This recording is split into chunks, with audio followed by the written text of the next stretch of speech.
దేవుని నామంలో అందరికీ వందనాలు. విశాఖ గారికి నా నిండు వందనాలు. మాది వచ్చి విశాఖపట్నంలో గాజువాక నుంచి ఇక్కడ ప్రార్థనకు రావడం జరిగింది.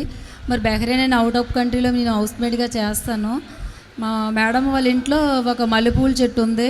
చాలా 2 సంవత్సరాలు బట్టి పువ్వులు పూయట్లేదు.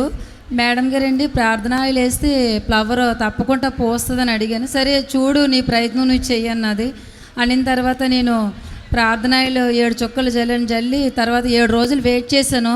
నిజంగా ఒక పెద్ద ఫ్లవర్ వచ్చింది. ఫ్లవర్ ఫోటో కూడా పట్టడం జరిగింది.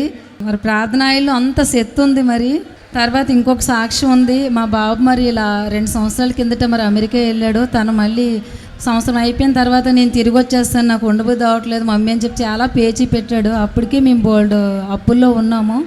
తర్వాత అదే స్థలంలో వచ్చి నేను స్పాన్సర్ చేసి అయ్యగారి దగ్గర ప్రార్థన చేయించాను. అయ్యగారు ఒక మాట అన్నారు, మీ బాబు రారు, అక్కడే సెటిల్ అవుతారు అన్నారు. తర్వాత ఒక 6 నెలలు పోయినాక అసలు నేను రాను, సిటిజన్ వీసాకి అప్లై చేస్తాను, నేను ఇక్కడే ఉంటాను అన్నారు. తర్వాత మరి సిటిజన్ వీసాకి అప్లై చేయడం జరిగింది. మరి ఈ సంవత్సరం లాస్ట్లో కాగితాలు వస్తాయి. ఇదంతా కూడా విశాఖ అయ్యగారు ప్రార్థన వల్ల జరిగింది. ఈ ప్రార్థనా శక్తిలో 2 సంవత్సరాల నుంచి నేను ప్రేయర్కి వస్తుండగా నా కన్నీళ్ళన్నీ దేవుడు తుడిచాడు. ఎన్నో బాధలు గట్టెక్కిచ్చాడు. ఇప్పుడు ఏడుద్దామన్నా సరే నాకు కన్నీరు కూడా రావట్లేదు. అది నాకే ఆశ్చర్యంగా ఉంది.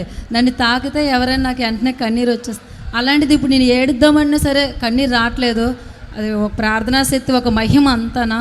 నిజం నా పట్ల ఎన్నో కార్యాలు చేసిన దేవాతి దేవుడికే నా హృదయపూర్వక వందనం తెలుపుకుంటున్నాను. చిన్న సాక్ష్యం దేవుడు దీవించింది కనుక.